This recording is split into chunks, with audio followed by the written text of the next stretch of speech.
Malapit na kami matapos maglinis, guys. Ayan. Oh, hot mama, hot mama, hot mama. Bisan og minyo na hubag lang gihapon siya. Oh, hot mama. Hello beautiful people, this is Aisel. Welcome to my channel. So ngayon guys, dito kami sa payag namin. Ayan. Nilinisan namin kasi marami ng sagbot.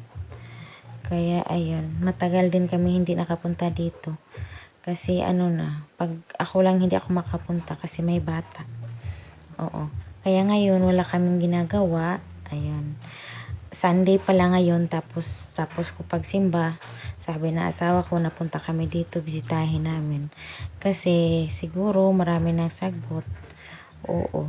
Tapos may kunin din kami dito guys na lubi.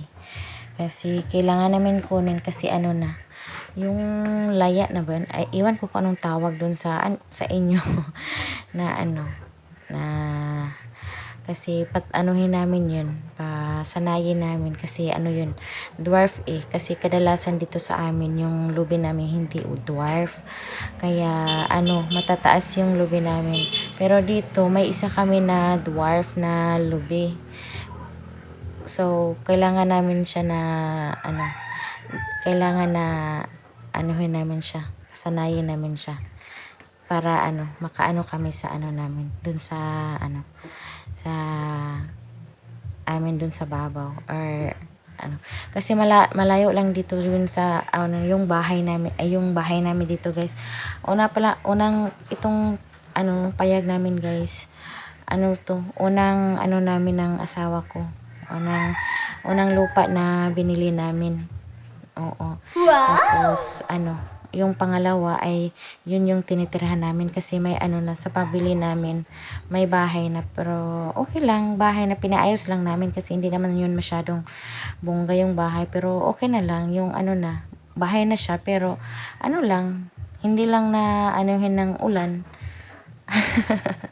Hindi lang makuanan ng ulan ay okay na yun. Oo, kaya tapos doon kami na komportable sa tinitirhan namin ngayon. Oo.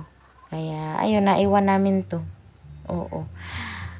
May na to guys, may kuryente na yan sa taas. Pero iwan ko na lang kung masira yan or masira tong kubo na to, kung anong gagawin dito. Kasi sayang naman yung kuryente dito. May CR na din dito, tapos lang, ayos lang, lang talaga, budget lang kasi hay naku, kapos talaga sa budget, wala pang wasto na makapag dito sa makapag dito sa payag na to. Ayun, kasama dala-dala namin yung anak namin guys. Oh, ayan, naglalaro. Tapos ayan, nagbunglay ako, ayan, nagguna. Ayan. Ayan, para na akong guys, ang laki ko na iwan ko na lang kung iwan, basta sobrang laki ko na talaga. Noon ang liit ko pa, naging 55 pa ako, tapos 52, 50, 53, 55. Yun lang yung timbang ko guys nung hindi pa ako na hindi pa ako na nag-asawa. Pero nag-asawa na ako guys, ay naku, ngayon guys naging 60 na talaga. Ay, iwan ko na lang, basta ganun yun. Sarap kasi kain, ayoko na makakontrol yung kain. Iba na talaga guys pag pag may asawa, busy na kasi palagi ng inuuna yung trabaho, yung anak, tapos pag time na kain na lang ng kain, wala ng ay iwan ko na lang, ay basta may malaki pa sa amin, ay maliit kami oy. Oo, ayan, mga 2 oras o 3 oras kami dyan guys kasi palibot yan. Oo, nilinisan namin. Sayang tumutulo na yung namin, yung payag namin. Noon nung hindi pa kami nakabili ng isang lote, dito kami palagi, nasa linggo-linggo kami dito, dito kami kumakain, dito kami basta rin pagkatapos balik sa work, ganon. Kasi iba-iba kami ng trabaho, nagbo-boarding house ako at saka siya, kaya Sunday na lang yung yung banding namin, kaya dito kami. Pero ayun, napabayaan na. Ngayon, minsan na lang mapuntahan. Ayan. Oo. Kaya, pero sige lang, tuloy-tuloy pa rin. Ayan. Isa yung pinupuntahan namin dito, guys, yan. Ito yung lobby. Na, ano yan. 7 piraso yan, guys. Yan yung, ano namin, paanuhin namin para masanay siya. Ayan. Ang ano lang niya, ang maba lang niya. Ayan. Hindi kami nakadala ng pang ano dyan, para malinisan yan. Kaya, ayun, sa next time na lang, kinukuha niya yung bunga na, nalaya. Tapos, yung pag tapon niya sa, sa lobby, ayan, dun sa ubos talaga, na nagligid-ligid, baliwan ko ba? Basta ganon. Nagligid-ligid sa ubos, guys. Nagligid-ligid. Ay, iwan ko na lang kung ano. Basta yan. Oo. Pasensya na yung Tagalog ko. Minsan straight, minsan hindi. Mahirap pag Bisaya tapos Tagalogin. Hindi sanay sa mga ganyan. Oo. Ayan. Mababa lang siya. Ayan, kinukuha na sa asawa ko kasi doon na sa ubos. Oo. Pero pagkatapos dyan, ayan. Ayan yung surroundings namin, guys. Ayan. Bunlay pa rin.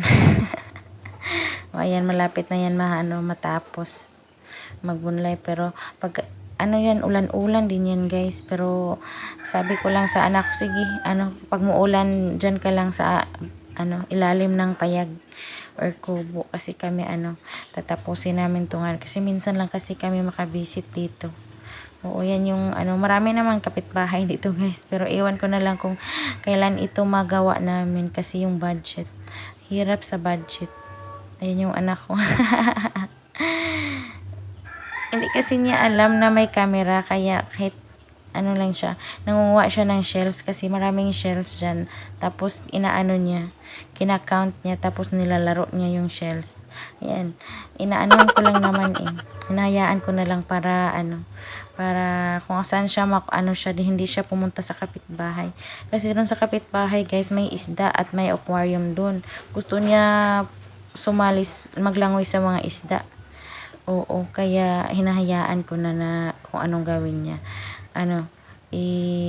Ko lang yung kamay niya pagkatapos namin. Hugasan ko lang yung kamay niya pagkatapos namin maguna dito. Ayan. Pagkatapos niyan, guys, pumunta kami ng palengke, bumili ng panggamit sa bahay, tapos umuwi. Kasi dito, guys, mga 1 hour galing dito punta sa tinitirhan naming bahay.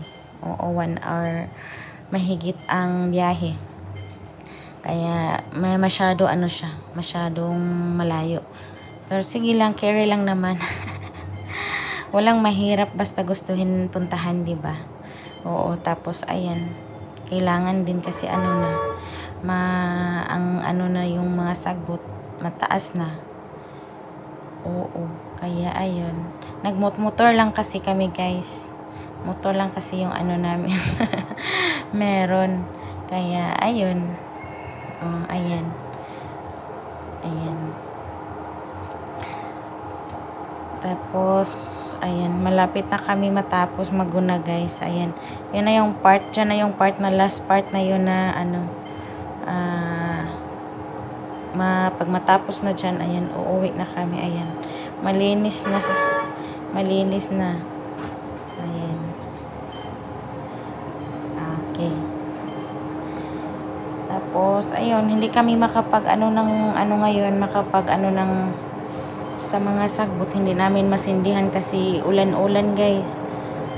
Basa yung mga sagbot. Oo.